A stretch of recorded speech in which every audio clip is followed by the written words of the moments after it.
Thank you very much. Thank you, Mr. Speaker. First, let me thank Representative Fudge from Ohio for once again holding the special order tonight as Congress continues to work to break away from this business as usual with regards to our nation's energy future. Thank you, Congresswoman Fudge, for selflessly each and every Monday night coming to the floor, making sure that the voice of the Congressional Black Caucus is heard on each and every issue day in and day out. Thank you very much. Thank you. Let me also take a moment to thank the chairs of the Congressional Black Caucus's Energy and Environmental Task Force, Representatives G.K. Butterfield, Emmanuel Cleaver, and Sheila Jackson Lee. I want to thank them for their leadership and their tireless efforts to promote proper stewardship of our communities by protecting the environment. It's so important that we continue to call for action on these issues surrounding global warming and the continued degradation of our environment that is perpetrated by our perilous, and I mean our perilous, and I think the whole country understands what we mean now when we say perilous dependence on fossil fuels.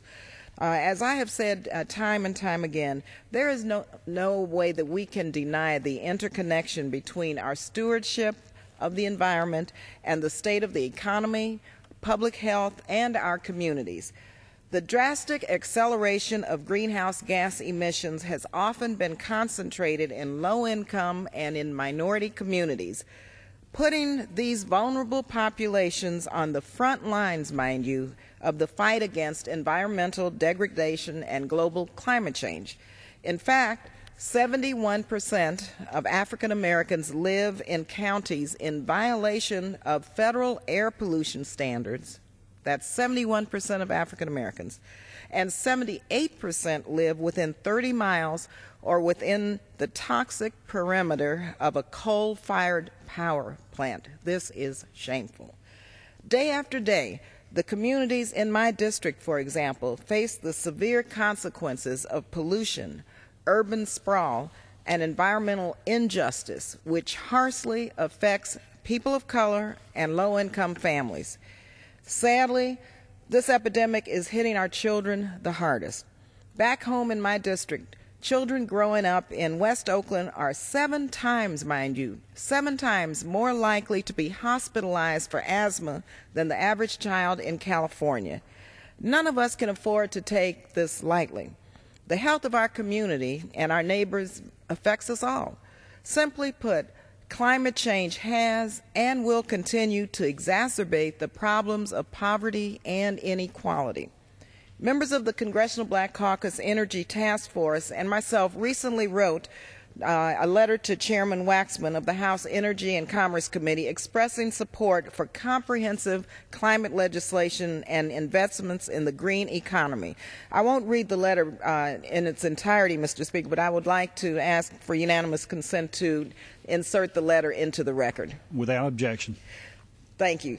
Basically, though, we talked about investments in the green economy, we talked about consumer protection, job leakage protection, adaptation, and of course we talked about why we thought that this bill should move very quickly and move forward with these key elements in place.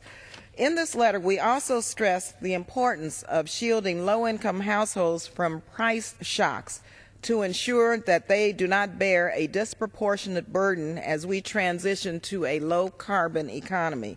We also called for the expansion of complementary energy-efficient programs and for regular and predictable funding for adaptation and mitigation assistance abroad. By the year 2030, it's estimated that the cost of adapting to global climate change could amount to more than $100 billion annually, with up to $67 billion per year to meet the needs of the developing world alone. Now, earlier this year, I introduced H-Con Res 98, a congressional resolution which recognizes the disparate impact of climate change on women and the efforts of women globally to address climate change. This resolution illustrates the disproportionate impact of climate change and environmental degradation on the world's most vulnerable populations. More importantly, it reflects the reality that any strategy to combat global warming and climate change will really need to include meaningful and equitable action on the international level. The United States must provide support for adaptation and sustainable development abroad, as well as assistance to ensure affordable access to emerging clean technologies. It's time to think big, not small, and the challenge of addressing global climate change will require a truly comprehensive and transformative solution. I'm greatly encouraged by the actions already taken by the Obama administration to re-engage with the international community in order to find solutions to this global challenge. And I also applaud the Environmental Protection Agency's recent finding that greenhouse gases endanger public health and welfare, which finally recognizes the need to protect our communities and the global ecosystem by acting immediately to curb carbon pollution. And Congresswoman Fudge, I was listening to the other side talk a little earlier. I couldn't help but wonder really where they were for the last 8 years, because had some of these actions and initiatives been put in place in the last 8 years, perhaps we would be much further ahead in our overall climate change efforts, and the public health, of course, would be, I think, much better protected. But I think we heard a little bit of a revisionist history tonight, and so I just have to say that as I move forward. As chair of the Congressional Black Caucus, though, let me just say that we want to continue to work with the Obama administration and all of our colleagues here in a bipartisan way to help pass responsible and comprehensive climate change legislation that will spur the development of clean, renewable energy and the deployment of much-needed energy-efficient technologies. Legislation which sets us on a path toward energy independence and a new low-carbon economy will help to maintain the United States' position as a leader in innovation and create hundreds of thousands of good-paying green jobs, and finally help us get off of this addiction that we have to oil, especially break this stronghold that really has been crippling us in terms of our dependence on foreign oil. One of the most exciting and inclusive solutions to many issues facing environmental health is the possibility afforded to us by promoting green jobs training and the growth of the green economy in America.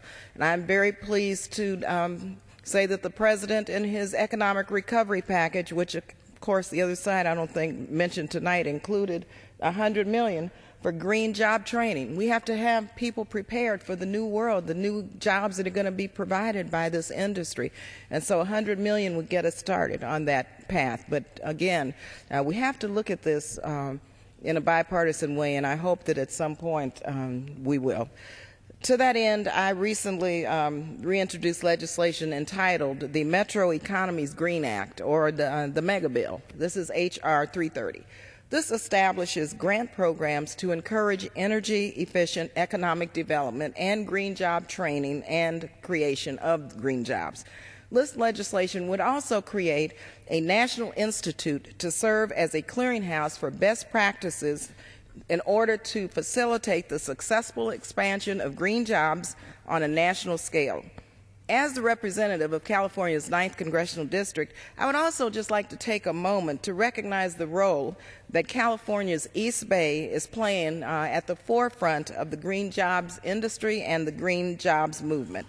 We have a number of innovative initiatives in my district in particular, including the East Bay Green Corridor Initiative, the Oakland Green Job Corps, the Joint Bioenergy Institute, the Lawrence Berkeley National Lab, and the Energy Biosciences Institute at Berkeley.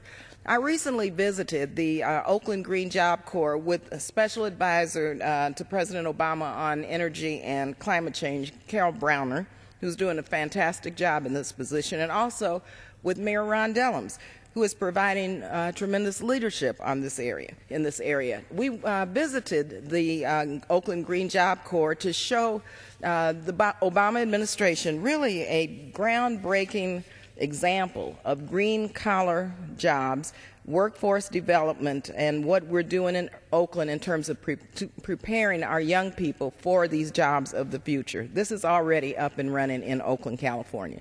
The Oakland Green Job Corps is a partnership of community organizations, trade unions, private companies, and the City of Oakland.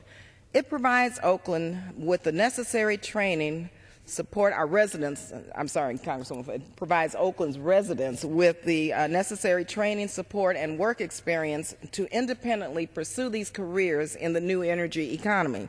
One component of the Corps is called the Cypress Mandela Training Center. This provides invaluable pathways out of poverty, which is extremely important to recognize that these positions provide this new industry. Also, it provides vocational training for Bay Area men and women, especially those with barriers to employment.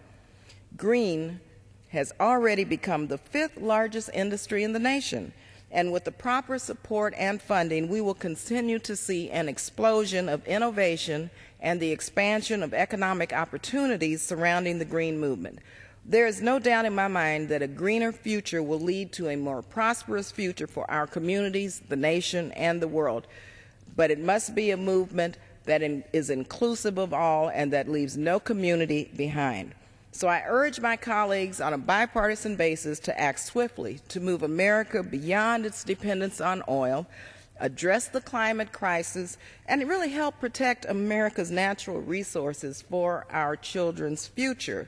And as a person of faith, I just must say that we must preserve and we must protect God's creation, which is our planet. Thank you, Congresswoman Fudge. Thank you, Madam